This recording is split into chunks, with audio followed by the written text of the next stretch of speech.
What it do, YouTube? Welcome back to With Chrissy Ray. If you're new to my channel, go ahead and hit that subscribe button. It's right there below. Go ahead and tap the bell too so you know every time your girl posts a video. Today I'm doing something totally different. If you've been subscribed to me for a while, then you know that makeup is not my thing. I just kind of do the basics, get my face looking decent enough to leave the house.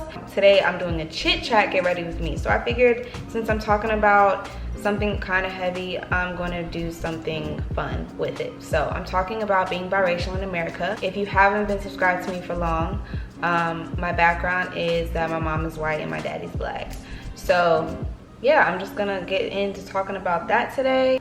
Go ahead and give this video a thumbs up because I asked you to. All right, so I'm gonna start off with my foundation. I am the shade 220 and then I use the Maybelline Full Coverage foundation. I really like it. Oh wait, first I gotta put on my baby skin. I don't really know nothing about primers, so some YouTuber said baby face and I was like, cool. Drugstore stuff is what I always go for. Since I don't really know what I'm doing, why am I gonna spend a bunch of money on expensive products that I don't know how to properly use? So this gets the job done, whatever it's supposed to do. Okay, so let's just get right into it.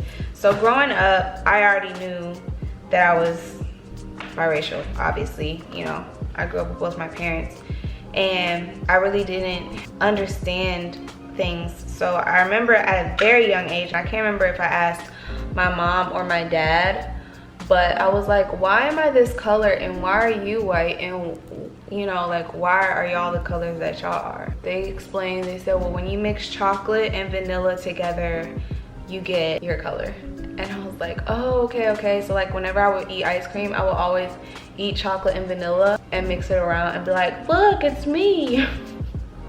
It was part of, I guess, me exploring who I was as a person. Moving on to first grade, I had this teacher, Miss Scott, and one of our assignments was to do a self-portrait.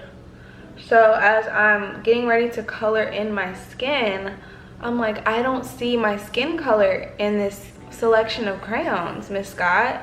So she's like, just use the orange one. And I was like, I'm not orange, I'm biracial. I guess for the parent-teacher conference or whatever, she told my mom that I said that, which is clearly nothing wrong with it. I'm just saying, like, I'm not orange. I'm clearly not. Okay, so moving on. Fourth grade.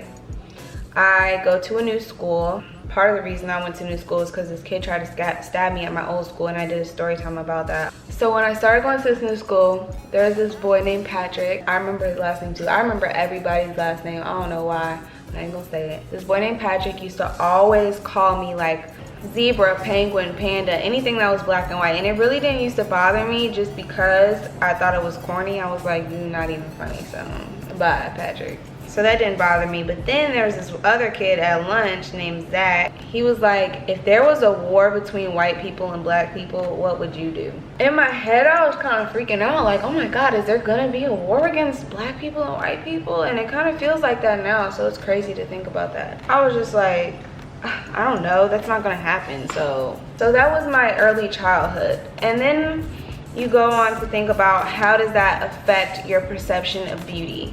Now for me, being that my mom is white and my dad is black, being a little girl, you know, you kind of look up to your mother for those beauty standards. So I would look at my mom and I would see she has hazel eyes and she had curly hair, but she would straighten it. So I wanted straight hair. I wanted straight hair so bad, so I made my dad put a relaxer in my hair, which I wish I never did. I also talked about that in my natural hair journey video. I'll put that up above. I wanted straight hair so bad. I wanted green eyes so bad, or colored eyes. I used to think that colored eyes saw better than brown eyes. I'm using the Glamouflage and I already did my eyebrows off camera. I don't like to make my eyebrows too dark because I feel like they look really wild if I make them too dark. And I use the NYX brow pencil in the color ash brown. Okay, moving on. So in middle school, I started wearing color contacts faithfully, like to the point where I was wearing them for a month straight. Like I slept in them, woke up, went to school, came home, did not take them out for an entire month straight. When I tell you, when I finally did take them out, my eyeballs burned. My eyeballs were in so much pain. So much pain.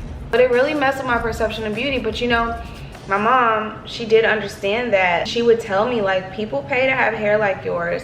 And being young, a young girl, I was like, yeah, whatever, she's just making that up. She's just trying to make me feel better, doing what a mom is supposed to do. So I didn't believe her.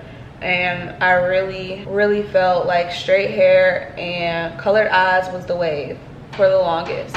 Even though I stopped getting relaxers in high school, I still went to the Dominicans and straightened my hair every 2 weeks. I didn't embrace my curly hair at all. I think towards the end of my high school career, I would try to like wear my hair curly in the summer just because I was going to the beach and going swimming at the pool and stuff. But bro, my hair was so fried and dry by that point that it didn't look cute. I think I started seeing a lot more representation of women with natural hair on social media in around 2014, and I was like, you know what, I know for a fact that I could have these curls. I used to have curls like this. I can get them back. Let me get it back. That's when I started, you know, transitioning and really learning who I was, who I really am. But in high school, things got a little bit harder dealing with being biracial because I went to a majority white high school and I was on the volleyball team. And I remember this one instance where this girl, I don't know what we were talking about, but she was like, well, you're not really black. As if, okay, well, you're better than black people because you're mixed with white type of thing. Like, and I just kind of like looked at her, like I paused, and I don't even think she realized what she was saying. But microaggressions like that are something that I've dealt with regularly. People saying messed up stuff like that, you know that's messed up. You have to like start thinking before you speak.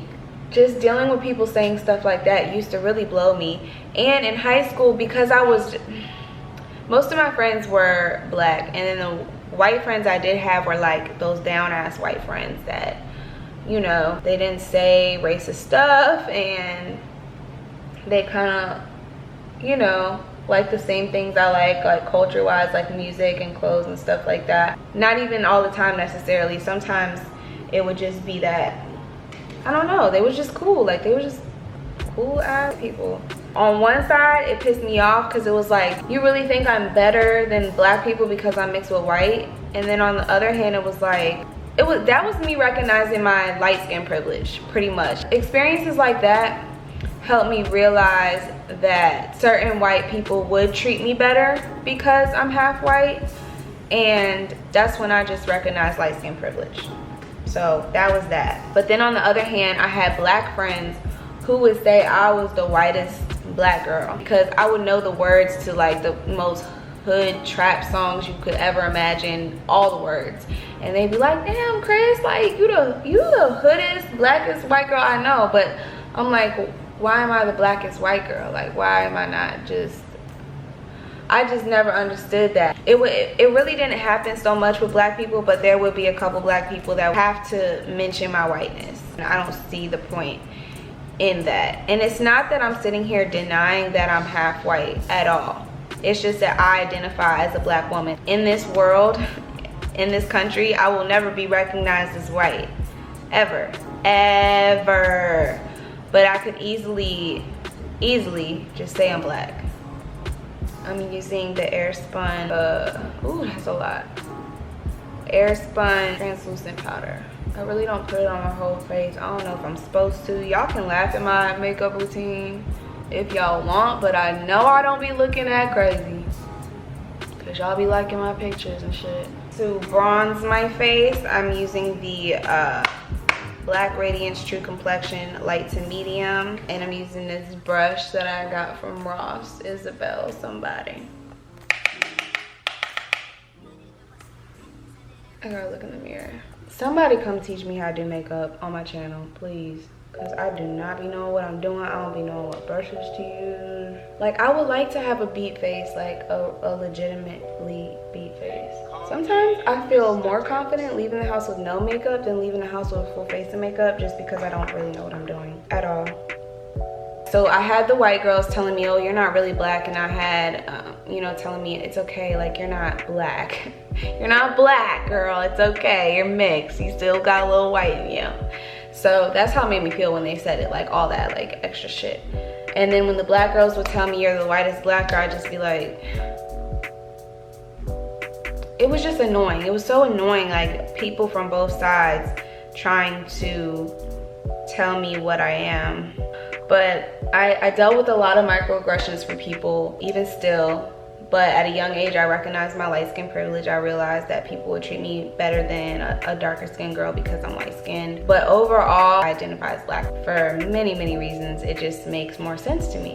Not to say that somebody else can't identify as white. Like you have white passing biracial people like Halsey or Sophia Richie. They could pass as white. I cannot pass as white, and I wouldn't want to. I love who I am. I love my features. I love my nose. I love my lips. I love my hair. I love my skin, my melanin.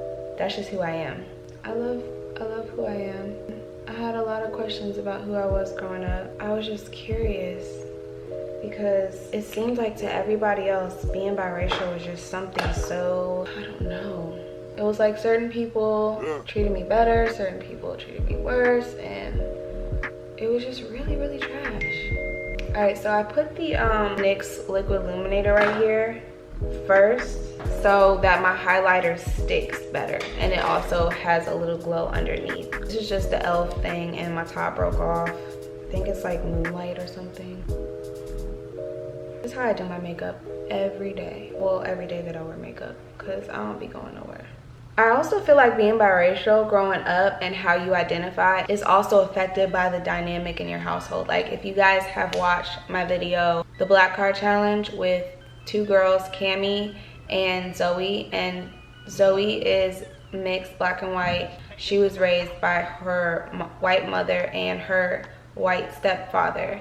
So her dynamic and the way she grew up is totally different. And the way she identifies is totally different from how I identify, and that's okay. It's just all a part in your environment, your family dynamic, I think. And also, obviously, there's going to be some sort of outside influence from the people that you hang around, people you go to school with, stuff like that. And then Cami, on the other side, has a white father and a black mother. But I feel like the way she grew up is probably very similar to the way I grew up for the most part. It's really becoming like nothing anymore being biracial, because everybody's mixed. Everybody's mixed, and it's beautiful. It really is. I just think it's important when people of two races get together to make sure that they understand the struggles that the other goes through, because you can't say it's the same. People, black people and white people don't have the same life struggles. So when you get together, you got to make sure that it's talked about, it's understood, especially if you're going to be bringing children into this world. I think it's really extremely important to talk about the issues surrounding race, because we can't sit here and act like race doesn't exist. We can't sit here and act like there's no issues around race. And you can't say, well, I don't see color, because that is I hate when people say that, because you do see color. You do. I usually don't wear eyeshadow, y'all, but I bought my first eyeshadow palette just to see what I could do. And the other night, I just went out and I just put one color on my lid because that's all I could do. I don't know what I'm doing. So if somebody would like to come on my channel and you live in Houston, you want to teach a girl how to do makeup, please, by all means. And I'm using the Total Temptation. My eyelashes are low-key mad long. These are my natural lashes, you guys. I'm very happy with that. But I do want to get lashes, but I'm so scared that they're gonna rip out. But these lash techs be out here like, no, if you go to the right lash tech, then that shouldn't happen. And I'm like, okay, bitch, but if I pay you $85 and I'm bald head lash girl out here in these streets, I'm gonna be very upset, and I'm gonna want my money back.